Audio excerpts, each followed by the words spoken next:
আবার দেখো আবার কি রাখো আবার কি একটা गाधा बच्चा के रखे आगुনের सामने। बट मेरा बाप का इज्जत को लेकर खेलने का हिम्मत तो मैंने अपने बाप को भी नहीं दिया है बेटा। আপনি এখানে চলে যান, কেটে পড়ুন তো দাদা, একটুখানি আস্তে করে কেটে পড়ুন। अब तू गया बेटा, अब तू गया, देख तेरी औकात मैं दिखाता हूँ तुझे। আজকে কথা হলো নন্দিনীদিকে নিয়ে। হ্যাঁ, নন্দিনীদিকে নিয়ে এসছে স্মার্ট দিদি, গলা হেডফোন পরে স্মার্ট দিদি। আমি কিন্তু লিগ্যাল অ্যাকশন নেব, আজকাল লিগ্যাল অ্যাকশন আমি নিচ্ছি সবকিছুতে। আশা করি তোমরা সব নন্দিনীদিকে চেনো, যার কিছু রান্না ভাইরাল হওয়ার পরে তার ব্যবহার যা তা হয়ে গেছে, যা তা। সেই কথাগুলো আজ তোমাকে তুলে ধরবো। তাই আজকে ভিডিওতে অনেক মজা হতে যাচ্ছে। লাস্ট পর্যন্ত দেখো, লাস্ট পর্যন্ত একটা সারপ্রাইজ রয়েছে। হোয়াটসঅ্যাপ বন্ধু, আমি জুয়েল, কেমন আছো? আজকে এরকম ভিডিও মার্কা কিছু অবস্থা জন্তু নিয়ে ভিডিও করতে এসেছি। তাই আমার শুনে মনে কোথায় কামান, তাই মশলা দেবো এখনই, মজা হবে এখনই। চল শুরু করা যাক। অপেক্ষা করো, ফল পাবেই।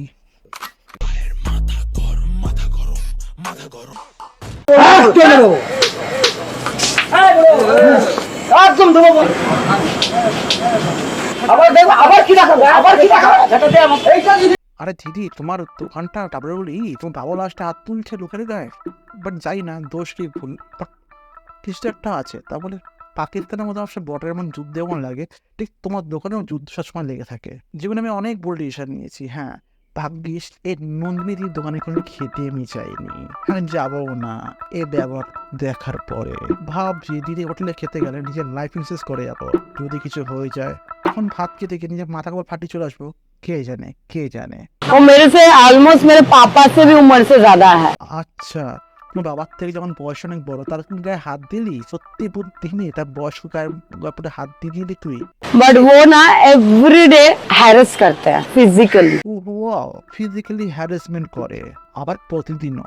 আবার কি প্রতিদিন সহ্য করে নন্দিনীটি, যে সবসময় যাত্রার গায়ে হাত তুলে দেয়, আবার প্রমাণ না দেখে মেরে দিলে। তারপরে তোমায় কি করে মুখ দেখাচ্ছ দোকানের মধ্যে? তুমি কেন মারাপিট করছো? তুমি কেন ভায়োলেন্স করছো? তুমি তো দোকানের কাস্টমারের সাথে তুমি ভালোই কথা বলতে পারো, তারপরে এভাবে মারবে? তোমার দোকানে মানুষ খেতে যায়, মারামারি দেখতে যায় না। তোমার দোকানে অশান্তি হয়ে থাকে না, পরবর্তীকালে কেউ আমার দোকানে কেউ যাবে না। মার দিদি তোমাকে বলছে, তোমাকে। আমি কিন্তু লিগ্যাল অ্যাকশন নেব, আজকাল লিগ্যাল অ্যাকশন আমি নিচ্ছি সবকিছুতে। হ্যাঁ, হাইকোর্ট সুপ্রিম কোর্টের তো জাজ তোমার নিজের কাছের লোক, দাদু দাদি না, তত সব অত্যন্ত পাবলিক। তুমি এখন ছোট ছোট বিষয়ে রেগুলেশনের কথা বলছো, আর তোমাকে প্রতিদিন যে হ্যারাসমেন্ট করে আছে তার নামে কেস করোনি। যত সব মিথ্যা কথা জায়গা পাবো না, যত সব বাঙালিকে হাইকোর্ট দেখাচ্ছ, যত সব উদ্গান্ত পাবলিক। আবার বলছে নাকি ফিজিক্যালি হ্যারাসমেন্ট করছে, যত সব মিথ্যাবাদী। প্রমাণ কোথায়? প্রমাণ তুমি যে কাপড় সম্বন্ধে উল্টা পাল্টা কথা বলছো, এটা তো মিথ্যা হতে পারে। প্রমাণ তো দাওনি না। যে সবসময় লিগেশন কথা বলে, সে মেয়ে কোর্টে না গিয়ে তাকে জড়িয়ে দিল। বারে বা আর বাবার থেকে বড় বয়সে ভিডিওর মধ্যে বলছে, তো সব উদ্গান্ত পাবলিক। তোদেরকে ভিউজ দিয়ে মানুষ ভুল করেছে, তোদের মতো পাবলিককে। আর যার ভিউজ পাওয়ার যোগ্য তারা ভিউজ পায় না, এটাই সমস্ত হয়ে যাচ্ছে। তাই পাবলিকের কাছে রিকোয়েস্ট করবো, এরকম টাইপের পাবলিক থেকে দূরে থাকো। ঠিক বলেছ। তাই এসব মিথ্যে কথা ভুলভাল এভিডেন্সে ছাড়া বলা বন্ধ কর, বুঝতে পেরেছিস?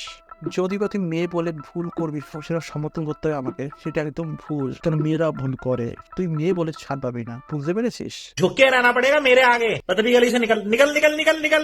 मैं हूँ एग्रेसिव मोड में हूँ। इसमें मेरा क्या फायदा है? तो उससे मेरा क्या फायदा हुआ? मुझे क्या मिल रहा है? मैं क्या करूँ? তুমি অ্যাপ্লিসি যাচ্ছ বলে তুমি লাইসেন্স দিতে পারছো? তুমি বাপ, তোমার সামনে কেউ আসবে না, আবার যাত্রার গায়ে হাত তুলে দেবে ব্যালেন্স হয়ে গেলে। পারমিশন দেওয়া আছে, গভর্নমেন্ট পারমিশন দিয়েছো তোমাকে? খেতে গিয়ে তোমার কাছে চর খাবে লোকে? শুনুন নন্দিনী, পাতা করে তোমার কাছে রাখো, পাবলিক কাছে দেখিও না।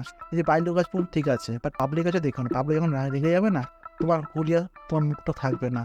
এমন কেন কেলাবে? तेरे इतने झूठ मारूंगा कि तेरे को बॉस बना दूंगा। আপনি এখানে চলে যান, কেটে পড়ুন তো দাদা, একটুখানি আস্তে করে কেটে পড়ুন। আস্তে করে কেটে পড়ো, আস্তে করে। কি অ্যাটিটিউড, কি অ্যাটিটিউড? মানে বলছে আস্তে করে কেটে পড়ো, সব পাগল। আস্তে করে কেটে পড়ুন। এত অ্যাটিটিউড দিদি কোথায় রাখো? তুমি কোথায় রাখো? মেনে নিলাম তোমার দোকানে এসে কেউ ভুলভাল কাজ করে, তুমি তারপরে তখন মেরে দেবে? শান্ত মতো তাকে তুমি সরিয়ে দাও, ইগনোর করো। তো তোমার লক্ষ্মী নাকি? তোমাকে দেখে মানুষ, তুমি একজন ভাইরাল মুখ, তোমাকে না দেখে মানুষ ইন্সপায়ার হয়। এবং তুমি যদি এরকম ভুলভাল কাজ করো তাই পাবলিক ফিগার তুমি কি করে হলে? কি করে হলে? এমনি এমনি পাইনি কিন্তু হ্যাঁ কষ্ট করে খেটে কামাতে হয় না না এদিকে ঘুরে এই আস্তে আস্তে আস্তে আস্তে এই লোকটাকে হাতে টানাটানি করছে, তোমাকে পারমিশন দিয়েছে, তোমাকে এই লোকটা ইলিগেল নিতে পারে, তুমি মেয়ে বলে কি ছাড় পেয়ে যাবে? হ্যাঁ, একটা ছেলে যদি একটা মেয়ের গায়ে হাত দেয় সেই সময় তো অনেক বড় কথা হয়ে যায়, কিন্তু একটা মেয়ে যদি ছেলেকে হাত দেয় সেই সময় কিছু হয় কিনা, কিছু হয় কিনা? দিদি এটা ফিজিক্যালি হ্যারাসমেন্ট নয়, তুমি কি বলতে চাইছো? না না না, পাবলিক দেখছে তুমি কিন্তু ফিজিক্যালি হ্যারাসমেন্ট করেছো। লোকটার দোষ গুণ কি আছে সেটাই জানি না, কিন্তু লোকটা গায়ে তুমি টাচ তো করেছো, এটাই অনেক বড় ব্যাপার। ঠিক বলেছো।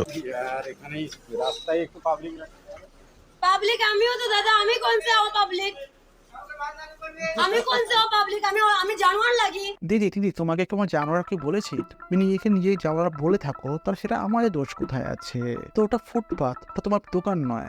হ্যাঁ, দোকান তোমার সাইডে আছে, পাবলিক রাস্তার উপর দিয়ে তো হাঁটবেই, সেখানে তোমার সাইড করে তো রান্না করা উচিত। ঠিকই তো বলছে পাবলিকটা, ওখানে তো পাবলিক হাঁটাচলা করতেই পারে, পাবলিকের রাইট আছে।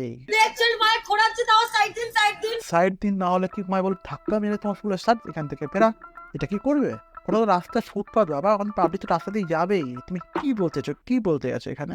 লোক হাসিও না, একটা গাধার বাচ্চাকে রেখেছো আগুনের সামনে, একটা গাধার বাচ্চাকে রেখেছো আগুনের সামনে। ছি ছি ছি দিদি, ও গাদার বাচ্চা পেটের দয়ে তোমার কাছে কাজ করতে এসছে, তাহলে তুমি তোমার টাকা দাও বলে তুমি তাকে যা খুশি বলবে? তারও বাড়িতে মা বোন আছে, বাবা আছে, তুমি তা বলে তুমি যা খুশি বলবে? তো টাকার জন্য তোমার কাজ করছে বলে। ছি ছি ছি, তোমার কোনো অধিকার নেই তার সেলফ রেসপেক্ট দেখি করে দেওয়ার, বুঝতে পেরেছো दिदी? बदतमीजी का लिमिट होता है ना, तुम बेइज्जत क्यों कर रहे हो हमको? तुम बेइज्जत क्यों कर रहे हो? वो दुकान में क्यों गया तुम? हिम्मत कैसे? हम बोला है तुमको उस दुकान में जा, हम बोला है। এটা হলো নন্দিনীর একটা কর্মচারী, সে দোকানে কাজ করে, সে একটা অন্য দোকানে গেছিল কোনো কাজের জন্য, তা বলে এরকম কথা শুনে ওই তুই? ছি নন্দিনী দি, ছি। 5টা লোকের সামনে তার সাথে কি বাজে ব্যবহার করছে, শুধু ভাবো, দেখো, শুধু দেখো। मेरे सर पे उठ के नाच रहा है ठीक है, बट मेरा बाप का इज्जत को लेकर खेलने का हिम्मत तो मैंने अपने बाप को भी नहीं दिया है बेटा, संभल के। हाँ, बहुत केयरफुल मेरे से। चलो चलो। তোমার এই চারটে পারা না সিনেমা হলই মানায়, খাওয়ার দোকানে না। তুমি খাওয়ার দোকান চালাচ্ছ, আবারও বলছি খাওয়ার দোকান চালাচ্ছ, তুমি কোনো যাত্রাবেলা করছো না, আর তুমি কোনো বড় সেলিব্রিটি নাও, তুমি এভাবে যে অ্যাটিটিউড দেখাচ্ছ, এইটাই অরিজিনাল নন্দিনী বিহেভিয়ার। তোমরাই জাজ করো তাহলে কার কেমন ভালো ব্যবহার।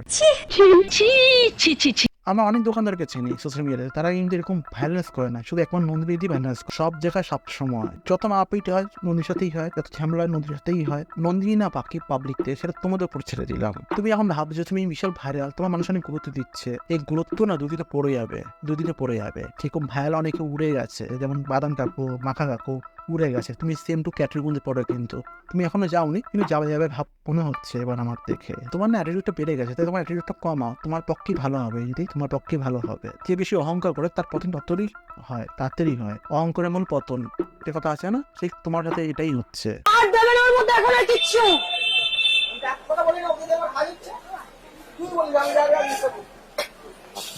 জানোয়ার লোক রে ভাই। পয়েন্ট টু বি নোটেড, এখানে নিজের বাবাকে বলে জানোয়ার, বুঝতে পারছো কত শিক্ষিত বলে দিদি?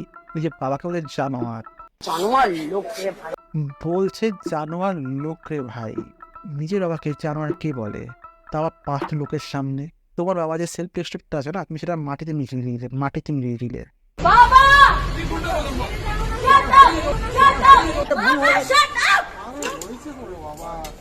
বাবা শ্যাট আপ। যে মেয়ে নিজে বাবার সাথে বাজে ব্যবহার করতে পারে সে মৃত্যুর কর্মচারীর সাথে বাজে ব্যবহার করবে, এটা সাধারণ ব্যাপার। নিঃসন্দেহে তুই ঠিক কথা বলেছিস। কি করবে? ভিডিও করছি দাদা, ও আমার প্রপার্টিতে দাঁড়িয়ে ভিডিও করছে দাদা, ও আমার প্রপার্টিতে দাঁড়িয়ে ভিডিও করছে দাদা। আরে ও দিদি, তুমি মুখে লাগাও লাগাও, ওটা তোমার প্রপার্টি না, ফুটপাথ, ফুটপাথ। ওটা না সরকারি জায়গা, ওটা তোমার বাবার প্রপার্টি না, সরকারি জায়গা। সরকারি তোমাকে হেল্প করেছে, হেল্প। ও আমার প্রপার্টিতে দাঁড়িয়ে ভিডিও করছে দাদা। তুমি এটা বলতে পারো না ও প্রপার্টি এসে ভিডিও করছে, একদিন ভুল বলেছো। শুধু জায়গাটাতে তুলি তুলি তুলি, তুমি মুখে লাগাম লাগাও। এত অহংকার ভালো না, এত অহংকার বললে তুমি পতনের মূলতে এমনি হয়ে গেছিস। আরো হবে, আবারও বললাম, আমার মতো হয়তো তোর কোনো রোস্ট আজ বলেনি। আমার মনে হচ্ছে এবার তুই শুনতে ভিডিওটা দেখার পরে। অনেকে মিষ্টি মিষ্টি কথায় বোঝায়, অনেক মিষ্টি মিষ্টি এসে রোস্ট করে, তাই তোমার গায়ে লাগে না। এবার হয়তো আমার গায়ে লাগতে পারে, যখন নিজের বাবাকে অপমান করেছিস না, তখনই আমার নিজের গায়ে লেগেছিল তোর ভিডিওটা দেখে। সত্যি তখন ভাবি এইকে নিজে রোস্ট করে যেতেই পারে, যে নিজের বাবাকে সম্মান করে না সে জগতে কাউকে সম্মান করতে পারে না। তুই রোস্টেরই যোগ্য, সেই রোস্টেরই যোগ্য। কেন মিষ্টি মিষ্টি করে রোস্ট কেউ করিস না ভাই, সব রোস্টারদের বলছি এখানে একটু ভালোভাবে করা হবে রোস্ট কর, যাতে এই ব্যবহারটা ওর শুধরে যায়, হ্যাঁ শুধরে যায়। যদিও বা আমার রোস্টাররা মানুষের সঠিক পথ দেখায়। রোস্ট মানে মজা সবাই জানে, কিন্তু রোস্ট মানে ক্রিটিসিজম। এই ক্রিটিসিজমটা দেখে সে নিয়ে শুধরাতে পারে, এটাই তো রোস্ট, ঠিক না? তো কোনদিন এই ভিডিওটা দেখে দেখিস, তুই হয়তো একটু হলে চেঞ্জ হবি, এটা আমার আশা। তোর ভাই হিসেবে তোকে বললাম। দেখো ভাই, পরিষ্কার কথা, আজকে আমি যা আছি শুধুমাত্র তোমাদের জন্য আছি। তো অ্যাটলিস্ট স্বীকার করলো আম জনতার জন্য নন্দিনী আজকে এই জায়গাটা আছে। ভগবান আমাকে দিয়েছে, কোনো মানুষ দেয়নি আমাকে। ভগবান আমাকে দিয়েছে, কোনো মানুষ দেয়নি আমাকে। আচ্ছা, ভগবান আমায় দিয়েছে, কোনো মানুষ দেয়নি আমাকে, এটা কি ভাই? আরে এই তোমার আমি তো নামই করছিলাম, তুমি তো মাঝখানে এসে উল্টাপাল্টা বলে দিলে। সত্যি কথা, আমি 2 বছর ধরে স্ট্রাগল করেছি, স্ট্রাগল করার পরে কি আমি এই জায়গাটা পেয়েছি। ভগবান আমাকে দিয়েছে, কোনো মানুষ দেয়নি আমাকে। ভগবান দিয়েছে, কোন মানুষ দেয়নি। এসব ইউটিউবার গুলো, যে ফুড ব্লগার গুলো দিনের পর দিন রাতের পর রাত তোমার কাছে কি ধর্ণা দিয়ে ভিডিও করে যে তাদের কোনো গুণ চাইবে না তুমি। এটাই হয়, মানুষ যখন পাবলিক ভাইরাল হয়ে যায় না, তখন মানুষ পিছনের কথা ভুলে যায়, যা মনে রাখে তারা আরো উপরে ওঠে। ঠিক যেমন নন্দিনী দিয়ে যেমন হুট করে একটু ভাইরাল হয়ে গেছে, কোনো খাটনি না খেটে কিছু না করে। এটাই হয়, এটাই। অসভ্য নামে নিবেন হয়, টাকাটা রাখুন আর যান এখান থেকে। চলে যান এখান থেকে। টাকাটা রাখুন আর চলে যান এখান থেকে। টাকাটা রাখুন আর চলে যান এখান থেকে। চলে যান এখান থেকে বলছি। এই লোকটা একটাই দোষ ছিল, শুধু কমপ্লেন করা, মাঝে মধ্যে আজকামা থাকবে। যেহেতু টাকা দিয়ে খাচ্ছে, তার বড় তো রাইট আছে নাকি? এই লোকটাকে তাড়িয়ে দেয় লোকের মধ্যে সবার সামনে ফোন করে। টাকাটা রাখুন আর চলে যান এখান থেকে। টাকাটা রাখুন আর চলে যান এখান থেকে। চলে যান এখান থেকে বলছি। তাহলে ভাবো, কাস্টমার তোমাদের ভগবান, কাস্টমার সাথে এভাবে বাজে ব্যবহার করছে, আমরার সাথে এভাবে বাজে ব্যবহার করছে, একে তোমরা ভিউজ দিচ্ছ, একটু ভুল জায়গা ভিউজ দিচ্ছ। যারা যোগ্য তাদেরকে ভিউজ দাও। এরকম অনেক দোকানদার আছে অফিস পাড়াতে, সবার কাছে গিয়ে ভিডিও করো, দেখো মন্দির থেকে অনেক ভালো কোয়ালিটির খাবার হয় এবং তোমাদের সবাই ভালোবাসবে, রেসপেক্ট করবে। এরকম টাইপের মহিলা দেখবে না। হ্যাঁ, সো বন্ধু, আজকে ভিডিওটা এরকমই ছিল। আজকে ভিডিওটা কেমন লেগেছে অবশ্যই জানিও। আর আজকে সত্যি নন্দিনী কিছু কথাবার্তা খুব খারাপ লেগেছে বলে আজকে নন্দিনীকে ঠিক করতে বললাম। যদি নন্দিনী ভিডিওটা দেখে থাকে তাহলে হয়তো ভিডিও দেখে শুধরিয়ে নেবে। তো বন্ধুরা, আজকে ভিডিওটা কেমন ছিল জানিও। তো ভালো লাগলে সাবস্ক্রাইব করো, আর পরবর্তীকালে কি ভিডিও দেবো অবশ্যই জানিও। ততক্ষণ বন্ধু, বাই বাই।